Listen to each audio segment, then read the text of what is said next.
어떤 사무실의 네트워크 배치도입니다. 베테우스의 말대로 통신 단자만의 모뎀 공유기 허브 순서대로 배치, 모든 랜선은 다 허브에 물렸고요. 와이파이 환경을 위해서 유선 공유기에서 허브 모드로 AP를 하나 땄죠. 얘는 허브인 거예요. 사건이 발생합니다.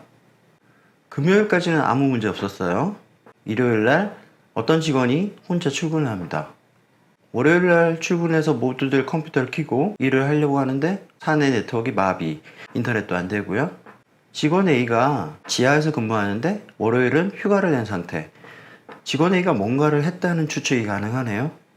자, 이거 어떻게 된 걸까요? 사람 부르면 돈 들잖아.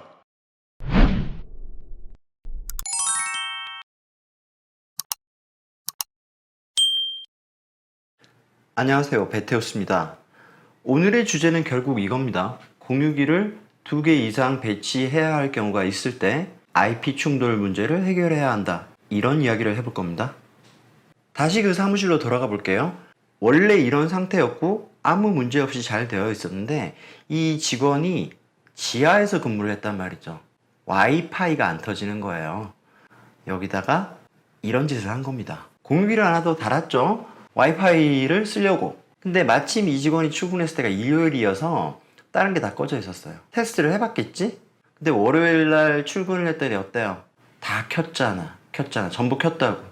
그러니까 충돌이 생긴 겁니다.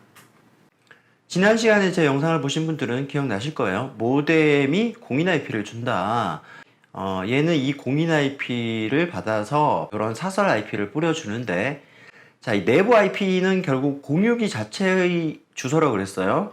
IP타임 제품을 사면 이게 이제 지정값, 디폴트 값이에요. 그래서 얘를 내부 IP로 지정이 돼 있고, 요 사설 IP는 가만 보시면 요 세 자리까지 다 똑같잖아. 그래서 요거 밑으로 뭐 2번, 저는 9번이라고 했지만 3번, 4번 이렇게 자동으로 설정되게 돼 있단 말이에요. 수동으로 설정할 수도 있습니다, 물론. 지금 말씀드리는 건 다 자동 기준이고, 이렇게 공유기를 달았는데 얘도 IP 타임이었고 얘도 IP 타임이었어요. 그러다 보니까 특별하게 설정을 하지 않으면 이거라 그랬잖아요. 그럼 얘도 이 직원이 좀 뭘 잘 알았으면 설정을 바꿨을 텐데 그냥 사서 단 거예요. 그럼 얘도 내부 IP가 뭐예요? 이거죠? 똑같죠? 주소가 똑같단 말이에요. 여기서 바로 문제가 생길 수도 있는데 보통 이런 경우는 뭐 이 IP 타임에서 알아서 처리를 하는지 충돌이 또 잘 안 생기더라고. 그리고 이 직원이 테스트를 했을 때 얘네는 다 꺼져 있었잖아요. 근데 만약에 얘가 IP를 이렇게 받았다. 그럼 얘랑 똑같잖아. 근데 마침 얘네들이 꺼져 있었으니 일요일은 몰랐던 거지.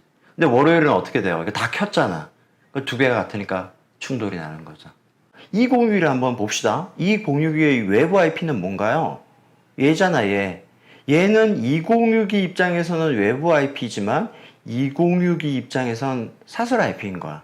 그러니까 얘가 2, 9, 뭐 5 이런 식으로 얘한테 할당해 주는 거지. 사설 IP를.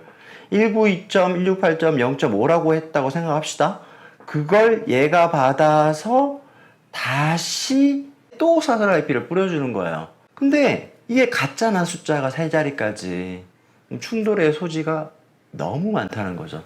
집에서 공유기 2대 달았을 때 충돌나는 이유가 99.9% 이겁니다, 이거.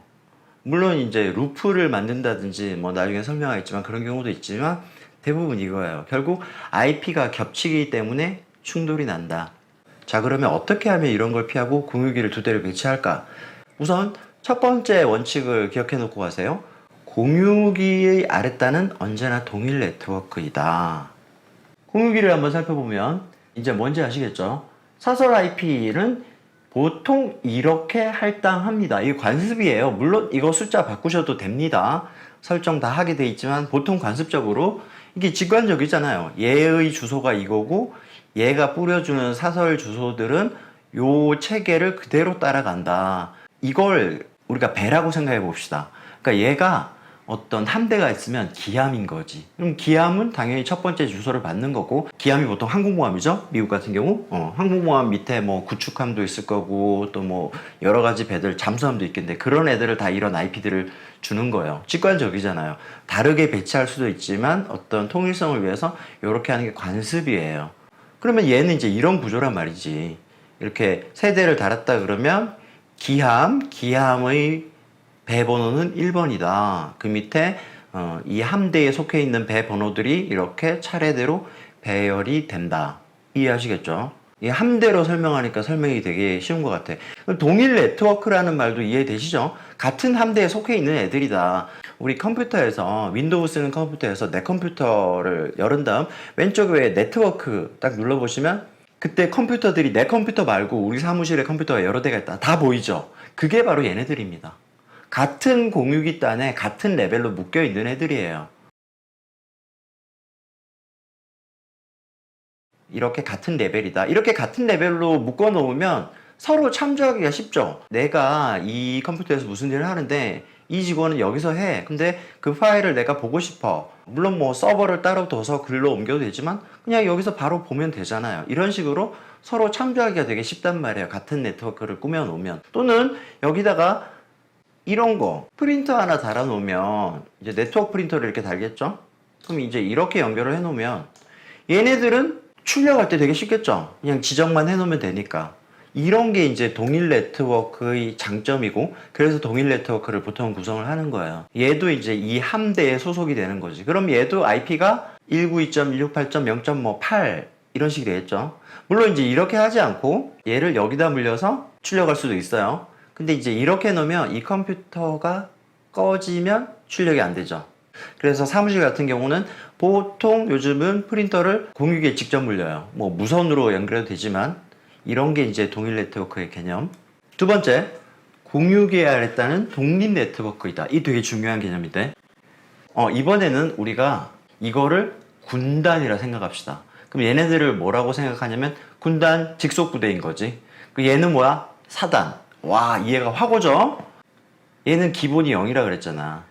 근데 얘는 사단이라며. 그러면 비록 이제 군단 소속이지만 항상 사단은 그 독립적인 그 지휘 체계를 갖고 있고 사단장부터는 독립적으로 자기 부대를 운영할 수 있는 거잖아요. 그래서 이렇게 구성을 하실 때 충돌을 피하려면 여러분들이 요 내부 IP를 원래 얘인데 이렇게 설정을 하십니다.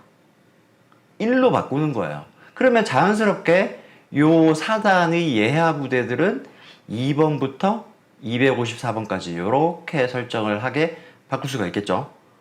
아주 클리어하죠? 이해하시겠나요? 이렇게 배치를 한다는 겁니다. 그러면 얘네들도 1.2, 뭐 1.3 이런 식으로 넘버를 받게 되는 거죠. 이러면 충돌이 안 나는 거예요. 왜? 다 다르니까.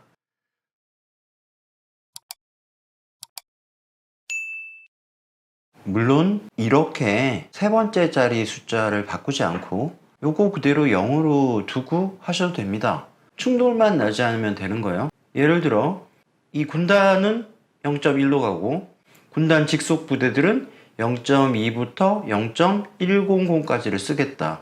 그리고 그 밑에 사단은 내부 IP를 0.101로 하겠다. 그리고 사단의 예하 부대는 0.102부터 뭐 0.200까지로 하겠다.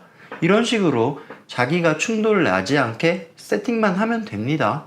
그런데 이제 우린 그런 게 귀찮고 관리하기 어려우니까 간단하게 이렇게 요 숫자만 바꿔버리면 된다. 뭐 이런 이야기죠.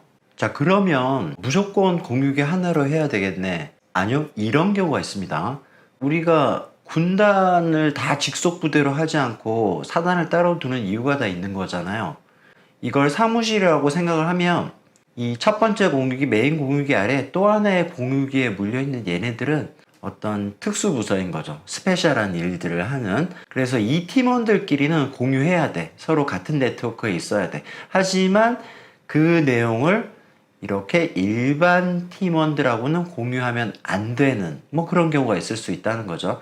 그런데 우리가 일반적으로 우리 집이나 뭐 조그마한 소규모 사무실에서는 이렇게 할 이유가 없는 거죠. 특별한 경우를 제외하고는 이렇게 이중 공유기를 쓸 일이 별로 없습니다. 자, 오늘은 여기까지 할 거예요. 원래 와이파이랑 뭐 다른 이야기 조금 더 하려고 했는데 이 시간이 너무 길어져서 오늘 영상 여기까지고요. 다음 시간에는 오늘 마저 못다한 이야기들을 하고 드디어 와이파이 이야기, 그리고 이렇게 공유기를 여러 대를 설치하지만 그 IP들을 각각 다른 네트워크로 구성하는 게 아니라 모두 다 하나의 네트워크로 구현하면서도 음영 지역 없이 와이파이가 잘 될 수 있도록 곳곳에 AP를 배치하는데, 심지어 그 AP들의 SSID, 접속 ID죠. 그것마저 모두 동일하게 하나로 맞추는 그런 기술이 있어요. 그걸 우리는 메쉬 와이파이라고 합니다. 그런 이야기를 해볼 거예요. 오늘 영상 괜찮으셨다면 좋아요, 구독 부탁드리고요. 특히 구독 부탁드립니다. 감사합니다. 지금까지 메테우스였습니다.